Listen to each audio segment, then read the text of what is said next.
함께 찾으셨으면 신명기 21장 18절에서 21절 한 목소리로 같이 읽겠습니다.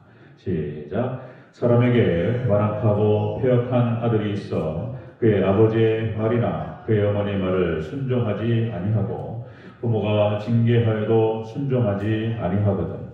그의 부모가 그를 끌고 성문에 이르러 그 성읍 장로들에게 나아가서 그 성읍 장로들에게 말하기를 우리의 이 자식은 완악하고 패역하여 우리 말을 듣지 아니하고 방탕하며 술에 잠긴 자라 하면 그 성읍의 모든 사람들이 그를 돌로 쳐 죽일지니 이같이 내가 너희 중에서 악을 제하라.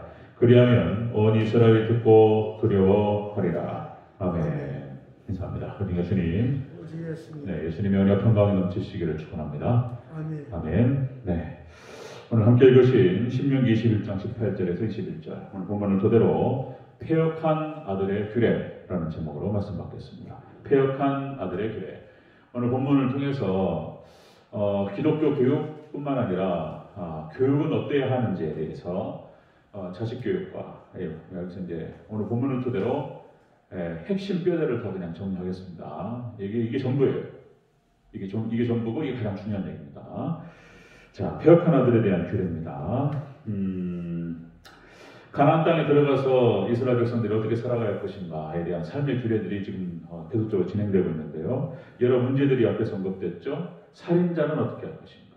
살인자를 찾지 못했는데 대속의 방식으로 해결하고 그 다음에 이방인 여자를 아내로 맞이할 때는 어떻게 할 것인가? 정결의식을 행하라. 그 다음에 장자의 상속권에 대해서 바로 앞에 나오는데요. 자기 감정에 의해서 흔들리지 말고 규례대로 하라. 질서대로 하라. 그 장자의 상속권을 그대로 주라. 이제 이런 얘기들이 나옵니다. 자, 오늘 본문은 폐륜 문제를 이야기하고 있습니다. 폐륜 문제. 패역한 아들을 어떻게 할 것인가? 패역한 아들.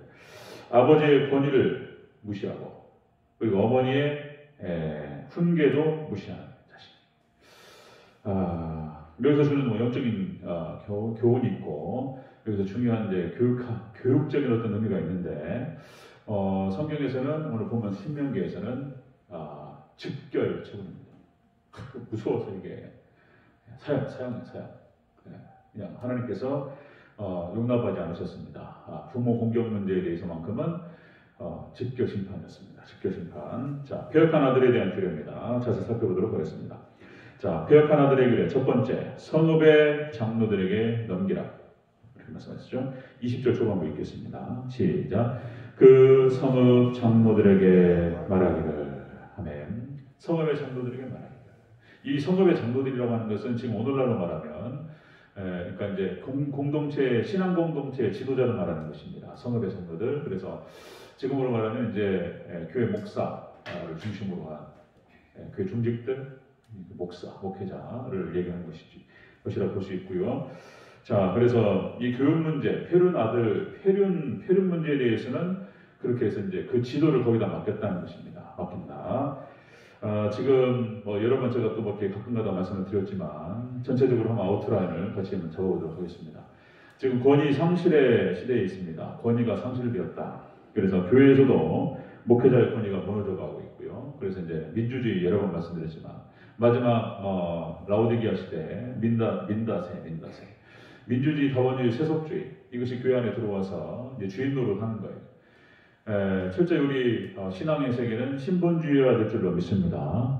목사가 혼자 독재하자는 게 아니에요. 나쁜 놈이 독재하는 건 다 잘못된 거예요. 지금 미얀마 사태 이렇게 신군부가 들어가가지고 자기가 정권을 잡고 이렇게 해보려고 국민들에게 총불을 갖다가 들이대고 막 쏘고 위협하고 이거는 있을 수 없는 일이죠. 이게 세상에서는 신앙이 없는 세상에서는 민주주의가 맞아요. 그나마 2000년 동안 우리가 쭉 역사적으로 내려오면서 그나마 민주주의 이렇게 서로 의견을 조율하면서 서로 이해관계를 조율하는 것이 가장 맞아요. 근데 교회는 그렇지 않다는 것이죠. 교회는 역시 하나님께서 주인이시고 하나님 통치해야 될 줄 믿습니다. 말씀의 통치만이 중요할 뿐이다. 말씀의 권위가 철저하게 지배해야 된다는 것입니다. 그런데 이런 권위가 상실되었다는 것이죠. 가정에서도 권위가 상실됐습니다. 아버지의 권위가 무너져 내리고 아버지 무슨 말 하면은 에이 아버지 잃어버려 그냥 혼나야 돼요. 그러면 그거 안 돼요. 아버지가 딱 말씀하시고 어머니 말씀하시면 네 어머니 해야 돼요. 그 말이 또 혹시나 또 이제 벗어났다 해도 어머니한테 잘해야 돼요. 부모님한테 아버지한테 잘하고 그것이 기독교 하나님의 뜻인 거예요. 가장 중요한 거예요. 권위가 상실돼가지고 학생들 학교도 마찬가지입니다. 지금 학교도 엉망진창이 돼가지고 지금 막 옛날에 선생님이지 지금 선생님 아니에요. 예, 지금 선생님 권위가 다 무너져가지고 선생님이 완전히 그냥 떡 떼버렸어요. 그냥.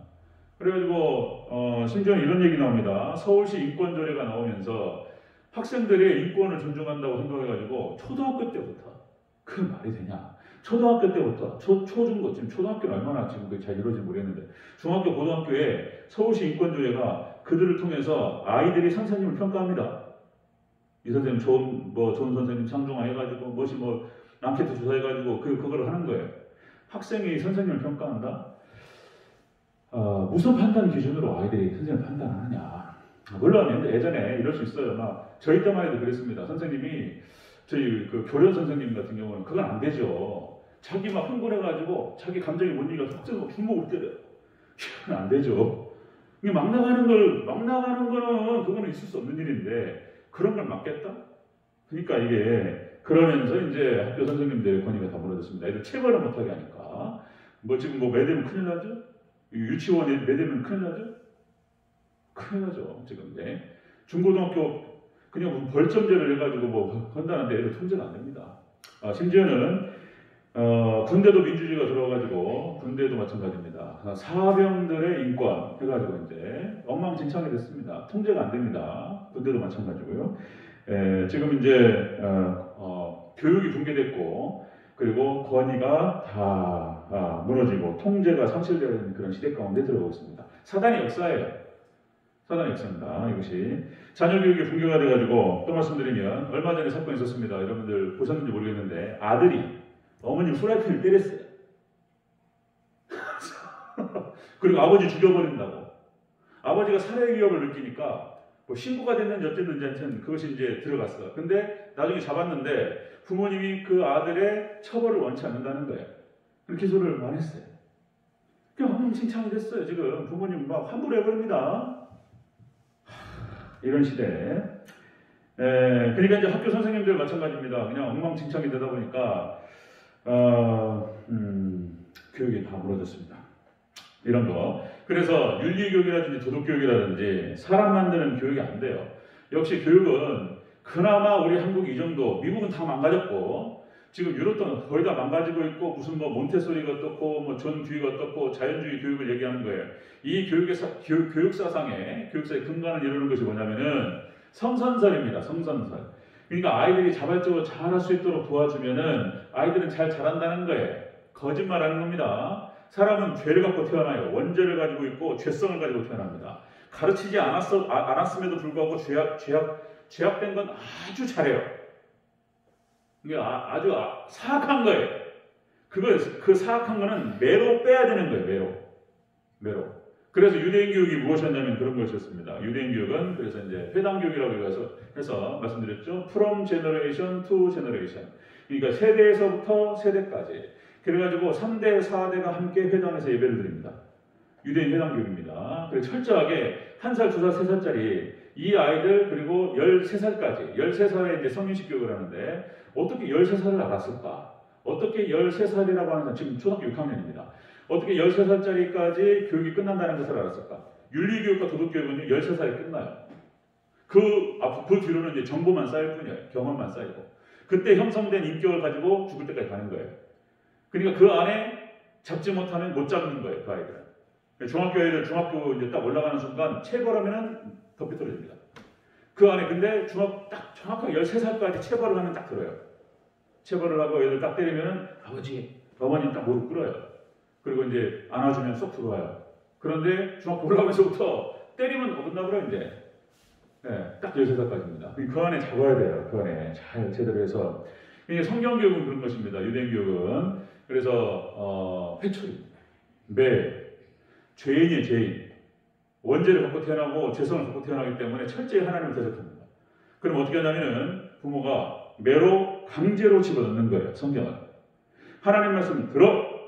그러니까 이제 쉐마 교육이 그겁니다. 들으라 이스라엘아. 그래서 딱 매를 들고 딱 때리고 외워. 안 외워? 이렇게 해. 주일날 예배 빠지면 큰일 난다. 이것을 청교도들이 한 거예요. 청교도들이.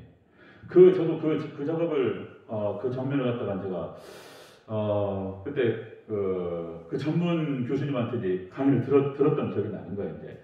그러니까 청교도에서 어떤 아이가 주일 성수를 안 한 거예요. 그 이대로요. 그 아이를 갖다가 좀 죄송해요. 이해해 주면서 들으셔요. 예. 그때 청교도 마을에 미국에서 이제 이민해가지고 청교도 마을에 교회를 중심으로 해서 마을이 형성됐습니다. 근데 그 아이가 주일날 교회를 안 가는 거예요. 이 부모가 어떻게 했냐면은 그 아이를 갖다가 물속에 던져버렸어요. 그때 한 살이 구했어요. 이제 이렇게 했는데 이제 그 얘기가 그 이야기가 그 마을과 그 주변 완전히 쫙 퍼지면서 아이 교육이 좀 지나치다 싶을 것도 있어요. 근데 철저하게 성경 교육을 시켰습니다. 예. 그러니까 이제 이런 겁니다. 지금 이제 그 교육의 방식에 있어서 아이들의 무슨 그 자기 주도 학습을 얘기하는데 그렇지 않아요. 이게 뭐가 들어가 있어야지 자기 사고가 나오는 것이지 기본적으로는 주입식 교육이 들어가야 됩니다. 성경을 주입하고 6세까지 하나님 말씀을 주입해야 돼요. 이렇게 살아야 된다. 이게 옳다. 그리고 여기서 벗어나면 틀리다. 정확하게 세뇌 교육을 시켜야 돼요. 강제로 집어넣는 것입니다. 안 들어가면 때려요. 그래가지고 딱 집어넣어요. 그럼 그 아이는 벗어나지 않습니다. 이게 이제 성경 교육 방식이었고 쉐마 교육이었고 그리고 유대인 교육 방식이었습니다. 그래서 유대인들이 전 세계를 지배해요. 이렇게 성장한 아이들이. 엄마가 교육시킵니다. 13살까지 아빠도 마찬가지인데 엄마가 어떤 젖을 물려가지고 아기 때부터 기도해주면서 이렇게 키우고 엄마가 딱 잡아요. 꼼짝마도 못 따라옵니다. 그럼 그 아이는 절대로 벗어나지 않아요. 부모님께 효도하고. 네. 아주 잘해요. 그런 애들. 이게 또 하나님 방식이에요. 하나님 방식. 이스라엘 백성들을 다뤘을 때 가만 말을 안 들으면 때리셨어요. 하나님께서. 하나님 방식이에요. 자, 패역한 아들에 대한 규례는 굉장히 엄격했습니다. 예. 첫 번째가 뭐냐면 성읍의 장로들에게 넘깁니다. 그래서 쉽게 말해서 이제 교회 목회자가 이거를 지도를 담당하는 거예요. 교회 교육밖에 없어요. 신앙 교육밖에 없어요. 지금 잡을 수 있는 방식은 신앙 교육을 시키고 말씀 정말 그 예수 천당 불신주 복음을 집어넣고 믿음을 집어넣어야지 그 아이가 사람이 되는 거예요. 아니면 사람이 안 돼요. 거의 괴물 만듭니다. 괴물. 여러분들 말씀과 복음밖에 없는 줄로 믿습니다. 그게 들어가야지 사람이 돼요. 자, 두 번째 보겠습니다. 자, 패역한 아들에 대한 규례 두 번째로 회개하지 않는 불효자는 하나님은 심판하십니다. 이런 얘기입니다. 21절 초반부 같이 읽겠습니다. 21절 초반부 시작. 그 성읍의 모든 사람들이 그를 돌로 쳐 죽일지니. 아멘. 나 이게 그냥 무섭죠. 이게 이 정도로 이렇게 강력하게 하나님이 잡으신 거예요. 네, 안 그러면 잡히지 않는다는 거예요. 확실하게 잡는 것입니다. 자, 그래서 십계명에 그래서 이제 하나님 사랑 그리고 이웃 사랑이 당시. 그래서 이웃 사랑의 어떤 그 계명 중에서 첫 번째 계명이 부모를 공경하라는 거예요. 이걸 어겼다라고 하는 것은 용납하지 않았습니다. 하나님께서 용납하지 않았고 즉결 심판이 되었습니다. 준엄한 명령이죠. 아까 말씀드렸듯이 13살이 넘어가면 교육이 안 됩니다. 네. 그때부터는 이제 아이들이 중학교 때 올라오고 이제 애들에 따라 다 다를 수 있어요. 예? 다 다를 수 있는데 거의 대부분 어렸을 때 잘 교육을 시켜가지고 성장한 아이들은 그렇지 않을 수 있는데요. 대체적으로 문 걸어 잠궈 불어요. 집에 가서 학교 갔다 와가지고 문 잠굽니다. 부모님 오지 말라는 들어오지 말라는 거예요. 예. 소통이 안 돼요. 뭐라고 하잖아요. 그러면요 기분 나빠요. 기분 나쁩니다. 잔소리. 교육이 안 돼요. 부모님 교육이 안 됩니다. 자, 그러니까 무슨 말씀이냐면 중학교만 올라가도 교육이 안 되는 사람인데 중학교만 올라가도 그런데 20대가 됐어요. 30대가 됐어요. 40대가 됐습니다. 어른이 돼버렸는데 그럼 재교육이 되냔 말이에요. 안 됩니다. 누가 무슨 말 해보세요. 너나 잘하세요 그러지. 거기서 예 알겠습니다 하고 바꿀 사람이 누가 있어요. 믿음이 아니면 다를 수 없어요. 그러면 이것만 돼요. 이것만 됩니다. 그러니까 교회에서 믿는 사람이라고 한다면 하나님 말씀에 반응하기 때문에 자 예수님 천국, 예수 천당 불신지요. 그러니까 오직 믿음만이 구원한다라고 하는 것을 인정하는 그 사람 앞에서 예배를 통해서 말씀이 선포돼요. 그게 하나님 말씀이고 하나님의 뜻이다. 그래서 순종해야 됩니다. 회개하지 않으면 하나님께 형벌하신다, 멸하신다. 이렇게 가지 않으면요 안 들어요. 그러니까 이제 목사 혼자 다 한다 이런 뜻은 아니고 하나님께서 하시지 않으면 불가능합니다. 저는 안 바뀌어요.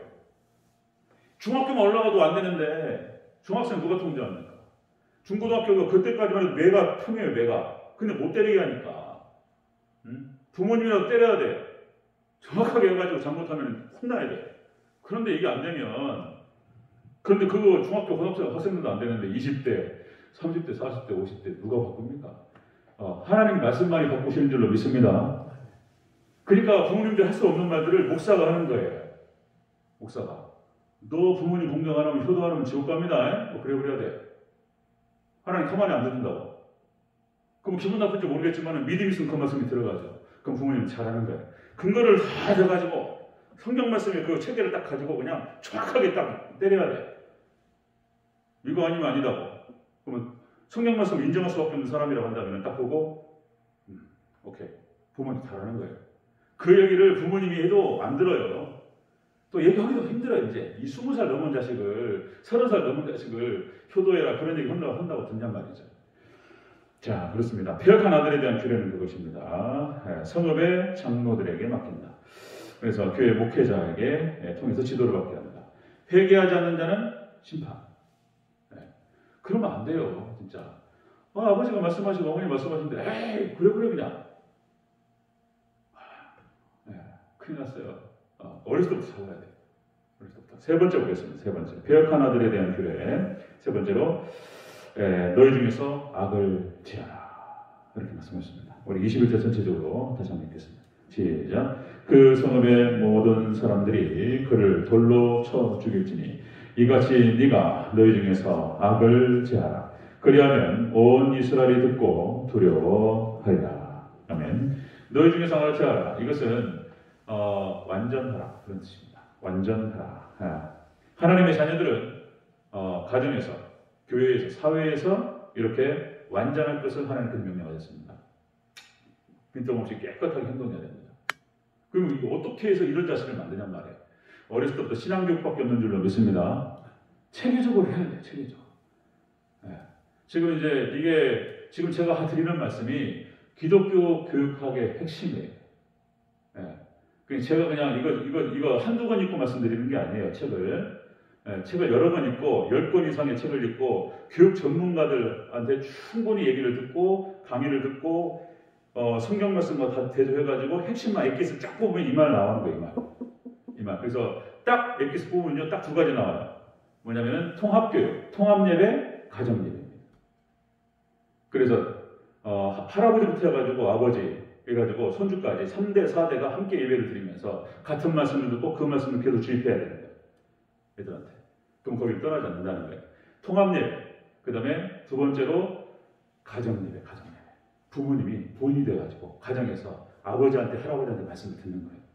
가정에서 예배를 드리면서 그 아버지가 이제 하나님 말씀은 이것이다. 벗어나면 안 된다. 어렸을 때부터 이렇게 신앙적으로 딱 본인가 서가지고 딱 들어가면 나중에 나이 먹어도 20살, 30살, 40살 넘어도 아버지가 이제 한마디 딱 하면 내 아버지 이렇게 따라가는 거예요. 두 가지밖에 없어요. 통합예배, 예배입니다. 예배. 말씀밖에 없어요. 사람을 통제할 수 있는 시간. 통합예배, 가정예배. 핵심이 그것입니다. 자, 하나님께서 폐역은 하나님께 용납하지 않으셨습니다. 부모를 공경하지 않는 자식은 살려주지 마라. 무서워요. 그런 얘기죠. 자, 폐역한 아들에 대한 규례입니다. 그래서 이제 교회 목회자에게 지도를 맡깁니다. 두 번째가 회개치 않는 자는 하나님 심판하십니다. 그리고 세 번째는 하나님의 자녀를 완전한 자로 키워라. 그 자리가 그 사람은 하나님 말씀에 벗어나지 않는다는 것입니다. 그래서 우리 대전제일교회가 우리 박종 장로님, 우리 또 이제 이렇게 교육부 중심으로 해가지고 또 기도 많이 해서 우리 교회가 성장하고 그러면 이제 교육부도 이제 만들어 가야 되잖아요, 그죠? 그럼 그럴 때 정확한 어떤 이런 철학을 가지고 성경적 철학과 그런 어떤 교훈을 가지고 교육부 아이들을 잘 키우고 그렇게 해서 우리 대전제일교회가 은혜 가운데에서 정말 철저하게 믿음 안에서 잘 성장하는 복된 교회가 되기를 주의 이름으로 축원합니다. 아멘. 기도하겠습니다.